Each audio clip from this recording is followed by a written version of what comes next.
ईश्वर से साझेदारी हर दृष्टि से नफ़े का सौदा। लेखक पंडित श्रीराम शर्मा आचार्य जी। गायत्री मंत्र हमारे साथ साथ ईश्वर को साझेदार बनाएं, विभूतिवान बने। जीवन के किसी भी क्षेत्र में किसी ने एकाकी अपने ही बलबूते पर सफलता अर्जित कर ली हो, ऐसा बहुत कम देखने में आता है। आहार मनुष्य जीवन की नितांत सामान्य बात है, पर उसे जुटाने में भी कितने ही लोग का सहयोग और साझेदारी अभीष्ट है, इसे सभी जानते हैं। कोई भी व्यक्ति अकेले गृहस्थ नहीं बसा सकता है। पति पत्नी मिलकर ही उस अभाव की पूर्ति करते हैं। एक पहिए की गाड़ी नहीं चल सकती। अकेले धन या ऋण आवेश विद्युत धारा प्रवाहित नहीं हो सकती। जीवन के लिए जल की आवश्यकता सभी समझते हैं, किंतु काम आग के बिना भी नहीं चल सकता। एक डांड से नाव एक किनारे तो खड़ी की जा सकती है, पर नदी पार नहीं की जा सकती। जीवन का हर व्यापार साझेदारी की नीति पर बना हुआ है, जिसमें पग पग पर औरों के सहयोग की हर किसी को आवश्यकता पड़ती है। बड़ी और महान उपलब्धियों में तो सहयोग की अपेक्षाएं और भी सघन होती हैं। धर्म चक्र प्रवर्तन का महान कार्य गौतम बुद्ध ने पूर्ण किया, किंतु वह कार्य अधूरा पड़ा रहता यदि हर्षवर्धन ने आगे बढ़कर साझेदारी न निभाई होती। मानधाता और शंकराचार्य, महाराणा प्रताप और भामाशाह, समर्थ रामदास और शिवाजी, रामकृष्ण परमहंस और विवेकानंद की साझेदारी के पावन स्मारक और कृतियां अभी हजारों वर्षों तक भुलाए न भूलेंगी। अवतारों तक को यही नीति अपनानी पड़ी। राम के साथ लक्ष्मण का, श्री कृष्ण के साथ अर्जुन का योगदान सभी जानते हैं। अंधे और पंगे के पूरक सिद्धांत की तरह साझेदारी का नियम उन सभी अपूर्णताओं को दूर करता है जिनका सामना प्रायः संसार में हर किसी को करना पड़ता है। जीवन की छोटी छोटी बातों में ही जब सहयोग और साझेदारी का इतना महत्व है, तो मनुष्य जीवन जैसे अलभ्य अवसर को सार्थक बनाने, उसे दीनहीन तथा दरिद्र स्थिति में पड़ा रहने देने के लिए 84 लाख योनियों के पश्चात मिले सुर दुर्लभ जीवन को सफल बनाने में उसका कितना महत्व हो सकता है, ये सहज ही समझा जा सकता है। जीवन व्यवसाय में ईश्वर को साझेदार बनाने की दूरदर्शिता अपनानी चाहिए। इससे बढ़कर बुद्धिमत्ता दूसरी हो ही नहीं सकती। ईश्वर के सामर्थ्य अनंत है, उसकी अनुकंपा से मिल सकने वाली संपदाएं भी असीम हैं। ऐसी समर्थ शक्ति के साथ यदि किसी के लिए घनिष्ठता प्राप्त कर सकना संभव हो सके, तो समझना चाहिए कि उसने पारस को छूकर लोहे के सोने में परिणत हो जाने जैसी स्थिति प्राप्त कर ली। समर्थ व्यक्तियों की मैत्री से कितनों ने कितने बड़े लाभ उठाए हैं, इसे देखने में सत्संगति का शास्त्रकारों ने जो अत्यधिक महत्व बताया है, यह अक्षरशः सही सिद्ध होता है। स्वाति बूंद के संपर्क से सीप में मोती, केले में कपूर, बांस में वंशलोचन उत्पन्न होने की बात कही जाती है। चंदन वृक्ष के समीप उगने वाली झाड़ियों के सुगंधित हो जाने की बात सुनी जाती है। भृंग कीट का उदाहरण सर्वविदित है। दूध में मिलकर पानी तद्रूप हो जाता है। गंदे नाले का पानी पवित्र गंगा में मिल जाने के उपरांत गंगा जल कहलाता है और वैसा ही सम्मान पाता है।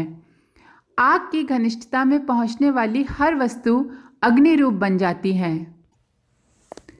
बूंद समुद्र में मिलने के उपरांत बूंद नहीं रहती, वरन अपनी शुद्र सत्ता को उतना ही विशाल अनुभव करती है।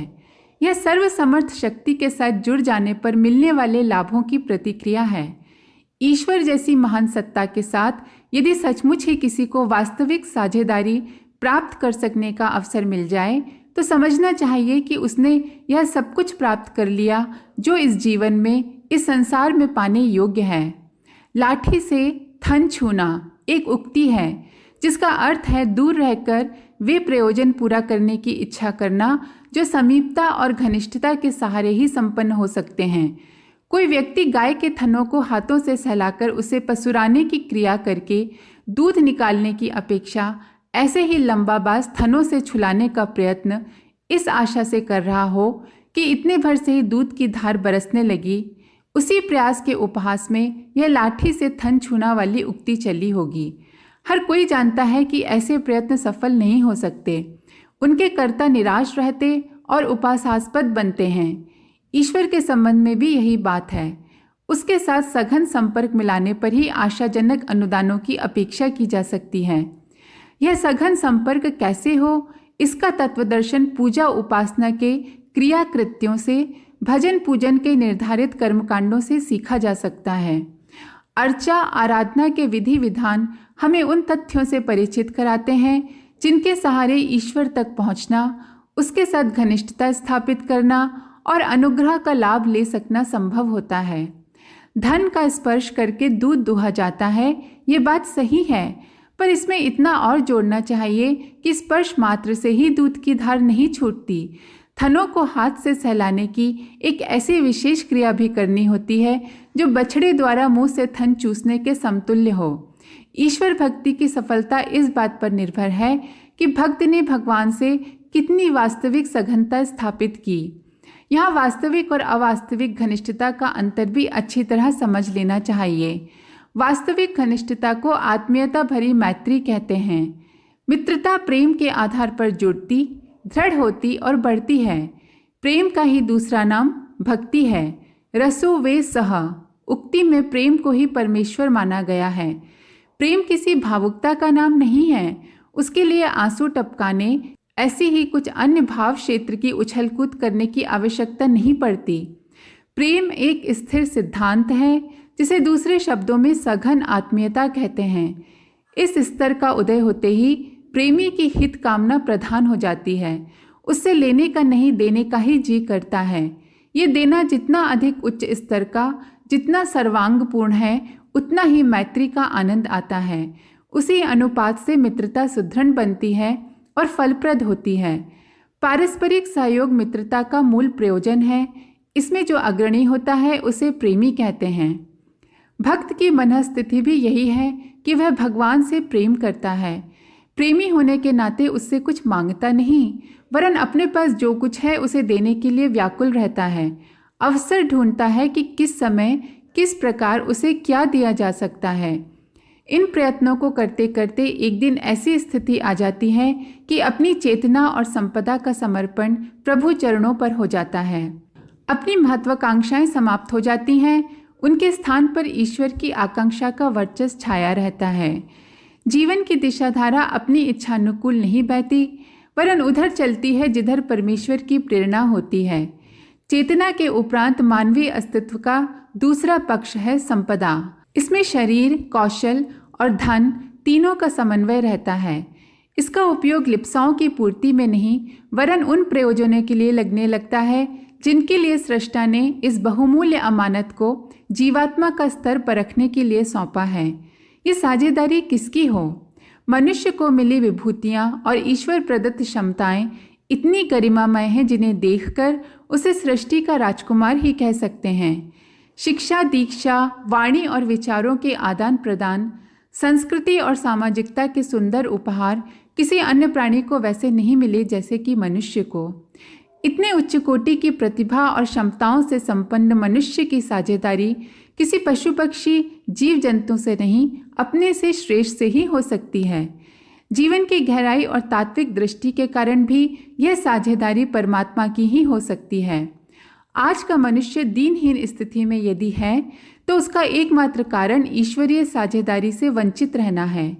यदि परमात्मा हमारे जीवन व्यापार में घुल जाए तो लोहे का सा काला कुरूप जीवन पारस स्पर्श से बने स्वर्ण की तरह साकार हो जाता है। मनुष्य जीवन की अपूर्णताएं केवल मात्र परमात्मा के संस्पर्श और साझेदारी से ही पूर्ण हो सकती हैं। ईश्वर के साथ साझेदारी का अर्थ ही है मिलजुल कर काम करना और साधनों को एकत्रित करके पारस्परिक सहमति से गतिविधियों का निर्धारण करने की रीति नीति को अपनाना। जीवन एक व्यवसाय है, एक समूचा उद्योग है। इसमें ईश्वर के साथ साझेदारी को जीवंत कर लिया जाए तो फिर घाटे की, असफलता की, विपन्नता आने की कोई संभावना नहीं है। आज का हमारा ईश्वर विमुख जीवन ही दुख से घिरा और दारिद्र्य से भरा रहता है। यदि इसमें ईश्वर की साझेदारी जुड़ सके तो अज्ञान, अशक्ति और अभाव के तीनों ही संकटों से सर्वदा के लिए निवृत्ति मिल सकती है। आत्मा की अमरता का विश्वास सचमुच भूलोक का अमृत है। इसे पान करने के उपरांत मनुष्य की दिव्य दृष्टि खुलती है। वह कल्पना करता है कि मैं अतीत काल से, सृष्टि के आरंभ से एक अविचल जीवन जीता चला आया हूँ। अब तक लाखों करोड़ों शरीर बदल चुका हूँ। पशु पक्षी, कीड़े मकोड़े, जलचर नभचर के लाखों मृत शरीरों की कल्पना करता है और अंतर्दृष्टि से देखता है कि ये इतने शरीर समूह मेरे द्वारा पिछले जन्मों में काम में लाए एवं त्यागे जा चुके हैं। उसकी कल्पना भविष्य की ओर भी दौड़ती है। अनेक नवीन सुंदर ताजे शक्ति संपन्न शरीर सुसज्जित रूप से सुरक्षित रखे हुए उसे दिखाई पड़ते हैं, जो निकट भविष्य में उसे पहनने हैं। ये कल्पना, ये धारणा ब्रह्म विद्या के विद्यार्थी के मानस लोक में सदैव उठती, फैलती और पुष्ट होती रहती है। ये विचारधारा धीरे धीरे निष्ठा और श्रद्धा का रूप धारण कर जाती है, जब पूर्ण रूप से समस्त श्रद्धा के साथ यह विश्वास करता है कि वर्तमान जीवन मेरे महान अनंत जीवन का एक छोटा सा परमाणु मात्र है, तो उससे समस्त मृत्युजन्य शोकों की समाप्ति हो जाती है। उसे बिल्कुल ठीक वही आनंद उपलब्ध होता है जो किसी अमृत का घट पीने वाले को होना चाहिए। मैं पवित्र, अविनाशी और निर्लिप्त आत्मा हूँ। इस महान सत्य को स्वीकार करते हुए मनुष्य अमरत्व के समीप पहुँच जाता है। उसका दृष्टिकोण अमर, सिद्ध, महात्मा और देवताओं जैसा हो जाता है। इस परिस्थिति के भव बंधन में बंधा हुआ इधर उधर नाचता नहीं फिरता, वरन अपने लिए वैसे ही संसार का जानबूझकर निर्माण करता है जैसा आत्मविश्वास और आत्मपरायणता का मार्ग है। यदि आप अपना सम्मान करते हैं, अपने को आदरणीय मानते हैं, अपनी श्रेष्ठता और पवित्रता पर विश्वास करते हैं, तो सचमुच वैसे ही बन जाते हैं। जीवन की अंतः चेतना उसी सांचे में ढल जाती है और रक्त के साथ दौड़ने वाली विद्युत शक्ति में ऐसा प्रवाह उत्पन्न हो जाता है जिसके द्वारा हमारे सारे कामकाज ऐसे होने लगते हैं जिनमें उपरोक्त भावनाओं का प्रतिबिंब स्पष्ट दिखाई देने लगता है। आत्म तिरस्कार करने वालों के कामों को देखकर यह सहज ही अनुमान लगाया जा सकता है कि यह नीच वृत्ति का अकर्मण्य, आलसी, दास, दीन और अपाहिज है। अपने आपे का तिरस्कार करने वाले आत्महत्यारे अपना यह लोक भी बिगाड़ते हैं और परलोक भी। आत्मा की अमरता पर विश्वास करना ही अमृत है। मैं अविनाशी हूँ। पग पग पर दिखाई देने वाले भय को मार भगाकर निर्भयता प्रदान करने वाला यह मृत्युंजय बीज मंत्र है। अपने अंदर पवित्रता अनुभव करने में आत्मसम्मान है और अपने को अविनाशी समझने से आत्मविश्वास का प्रादुर्भाव होता है। निराशा और भय के झूले में झूलने वाले लोगों को मैं अविनाशी हूँ यह मंत्र जीवन संदेश देता है। वह कहता है, उठो, कर्तव्य पर प्रवृत्त हो, तुम्हारा जीवन अखंड है। कपड़े बदल जाएंगे पर तुम नहीं बदलोगे, शरीर बदल जाएगा पर जीवन नहीं बदलेगा। अपने ऊपर विश्वास करो, आत्मा और परमात्मा पर विश्वास करो, तुम्हें कोई नष्ट नहीं कर सकता। इस विश्वास के सहारे उसका जीवन तेजस्विता से परिपूर्ण, श्रद्धामय, आनंदमय हो जाता है। परमात्मा को साझेदार बनाने का अर्थ है वह प्रतिक्षण हमारे जीवन के हर क्रियाकलाप में घुला हुआ आच्छादित रहे, हम कभी उससे रिक्त न रहे। यह वह अमृत है जो समस्त चिंता और तृष्णा को समाप्त कर देता है। जीवन में अभय की प्राप्ति, आत्मा के दर्शन, मुक्ति, निर्वाण को सर्वोपरि पुरुषार्थ कहा जाता है। उसे पाकर मनुष्य समर्थ हो जाता है, पर यह तभी है जब परमात्मा अपने साथ घुला रहे। जिसके अंतःकरण में यह परमार्थ जाग गया, उसका जीवन धन्य हुआ माना जाता है। संसार के प्रत्येक व्यक्ति की इच्छाएं प्रायः आरोग्य और दीर्घ जीवन, आर्थिक संपन्नता तथा सफलता और सम्मान की प्राप्ति के इर्द गिर्द ही घूमती रहती हैं। हर व्यक्ति किसी ऐसे पारस पत्थर की तलाश में रहता है जो लोहे जैसी मनोकामनाओं का स्पर्श करते ही उन्हें स्वर्ण में परिवर्तित कर दे। ऐसा कोई पत्थर संसार में किसी को मिल गया हो, ऐसा अभी तक सुनने में नहीं आया। किंतु परमात्मा की साझेदारी एक ऐसा पारस प्रदान करती है जो जीवन को सोने जैसा सुंदर बना देती है। उस समय वह सांसारिक इच्छाएं भी तुच्छ प्रतीत होती हैं। ये पारस क्या है? यह प्रेम है। एक काला कलूटा आदमी, जिसे आप पूर्णतया कुरूप, गंवार या असभ्य कह सकते हैं, अपनी स्त्री के लिए कामदेव सा रूपवान और इंद्र के समान सामर्थ्यवान लगता है। जैसे शची अपने इंद्र को पाकर प्रसन्न है और अपने को सौभाग्यशालिनी मानती है, वैसे ही एक भीलनी अपने अर्धनग्न और धनहीन भील को पाकर प्रसन्न है।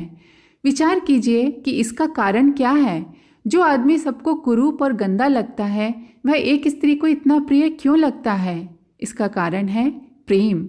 प्रेम एक प्रकार का प्रकाश है। अंधियारी रात में आप अपनी बैटरी की बत्ती से किसी वस्तु पर रोशनी फेंकें तो वह वस्तु स्पष्ट रूप से चमकने लगेगी, जबकि पास में पड़ी हुई दूसरी अच्छी अच्छी चीज़ें भी अंधियारी के कारण काली कलूटी और श्रीहीन सी मालूम पड़ेंगी। तब वह वस्तु जो चाहे सस्ती या भद्दी क्यों न हो, बैटरी का प्रकाश पड़ने के कारण स्पष्टतया चमक रही होगी, अपने रंग रूप का भला प्रदर्शन कर रही होगी, आंखों में जच रही होगी। प्रेम में ऐसा ही प्रकाश है। जिस किसी से भी प्रेम किया जाता है वही सुंदर, गुणकारी, लाभदायक, भला, बहुमूल्य, मन भावन मालूम पड़ने लगता है। माता का दिल जानता है कि उसका बालक कितना सुंदर है। अमीर को अपने हीरे जवाहरात और महल कीमती अनुभव होते हैं। गरीबों को अपनी टूटी फूटी झोपड़ी, फटे पुराने कपड़े और मैले कुचले सामान से भी वैसी ही ममता होती है। प्रेम एक सजीव बिजली है। वह जिनके ऊपर पड़ती है उसे गतिशील बना देती है। निराश, उदास, रूखे, गिरे हुए और झुंझलाए झल्लाए हुए लोगों को एकदम परिवर्तित कर देती है। वे आशा, उत्साह, उमंग, प्रसन्नता और प्रफुल्लता से भर जाते हैं। देखा गया है कि उपेक्षा और तिरस्कार ने जिन लोगों को दुर्जन बना दिया था, वे ही प्रेम की डली चखकर बड़े उदार, सद्गुणी और सज्जन बन गए। दीपक स्नेह की चिकनाई को पीकर जलता है। मनुष्य का जीवन भी कुछ ऐसा ही है। जिसे स्नेह से सींचा गया है उसका दिल हरा भरा, फूला फला रहेगा। जो स्नेह से वंचित है वह सूखा, झुंझलाया, दुखी, निराश और अनुदार बन जाएगा। इसलिए दूसरों को यदि अपनी इच्छानुवर्ती, मधुरभाषी, प्रिय व्यवहारी बनाना है तो इस निर्माण कार्य के लिए प्रेम चाहिए। अंधकार को प्रकाश में, निर्जीवता को जीवन में, मरघट को उद्यान में बदल देने की शक्ति का नाम प्रेम है। इतना चमत्कारपूर्ण सजीव परिवर्तन कर सकने वाली शक्ति को यदि पारस कहा जाता है तो कुछ अत्युक्ति की बात नहीं है। ऐसा पारस वास्तव में बनाया गया होता तो सृष्टि क्रम के असंतुलित और बाधित होने में कोई आशंका न थी। पर वह पारस जो परमात्मा के रूप में मिलता है, जीवन के हर क्षण, हर श्वास को स्वर्णमय बना देता है।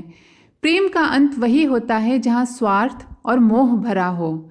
जिसे ईश्वरीय सत्ता पर विश्वास होगा, जो संसार के वास्तविक स्वरूप को पहचानता होगा, वह आत्मा से प्यार करेगा, शरीर से नहीं। ऐसे व्यक्ति के लिए न तो कोई अपना न पराया, वरन सभी में एक ही प्रेमास्पद सत्ता ओतप्रोत दिखाई देगी। यह दिव्य दृष्टि, यह निर्मलता जीवन को आनंदपूर्ण बना देती है। जिसने उसका रसास्वादन किया, मीरा, कबीर, सूर, तुलसी, नानक बन गया। परमात्मा के सानिध्य में प्राप्त होने वाली तीसरी निधि कल्प वृक्ष की है।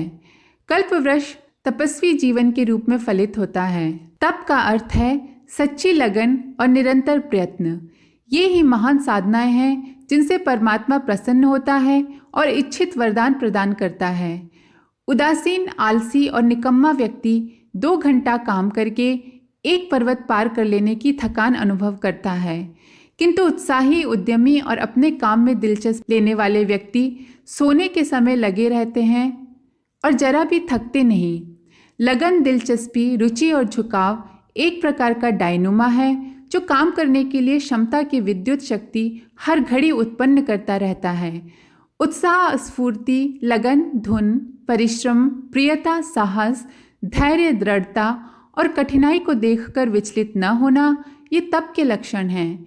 जिसने तप द्वारा इन गुणों को पैदा किया, अपने मनोवांछित तत्व को पाने के लिए खून पसीना बहाना सीखा, वह एक प्रकार का सिद्ध है। कल्प वृक्ष की सिद्धि उसके आगे हाथ बांधकर खड़ी रहती है। ऐसे आदमी जो चाहते हैं कर गुजरते हैं, जो चाहते हैं प्राप्त कर लेते हैं। नेतृत्व, लोक सेवा, धन उपार्जन, प्रतिष्ठा, ज्ञान, भोग आदि संपदाएं पाने को जिनके मन में लालसाएं उठती हैं, उन्हें सबसे पहले अपने को तपस्वी बनाना चाहिए। आलस्य, प्रमाद, समय का अपव्यय, बकवास, ठलुआपंथी, निराशा, निरुत्साह, अस्थिरता आदि दुर्गुणों को हटाकर तपश्चर्या के सद्गुणों को अपने अंदर धारण करना चाहिए। तप ही कल्पवृक्ष है। जिस किसी ने इस दुनिया में कुछ पाया है, परिश्रम से पाया है। आप भी कुछ पाना चाहते हैं तो अदम्य उत्साह के साथ घोर परिश्रम करना अपना स्वभाव बनाइए। इस साधना के फलस्वरूप आपको कल्प वृक्ष जैसी प्रतिभा मिलेगी और उसके द्वारा आपकी हर प्रकार की इच्छा, आकांक्षाएं आसानी से पूरी हो जाया करेंगी। परमात्मा को अपने जीवन व्यवसाय में साझीदार बनाकर उपरोक्त तीनों अनुदान वरदान प्राप्त किए जा सकते हैं। साझे में चलने वाली कई कंपनियां दूसरों से पूंजी प्राप्त कर अपना काम चलाती हैं। इसी प्रकार कई मालिकों को अपने पिता से ही उत्तराधिकार में संपत्ति मिल जाती है और वह उसको चतुरता से उपयोग करता हुआ अपनी संपन्नता, श्री, समृद्धि को बढ़ाता रहता है। परमात्मा भी आपके जीवन में यह पूंजी लगाने के लिए तैयार है। आपको भी उत्तराधिकार में यह संपदा प्राप्त हो रही है। आप इसका उपयुक्त नियोजन और सदुपयोग करने में जरा चतुराई बरतिए तो सही।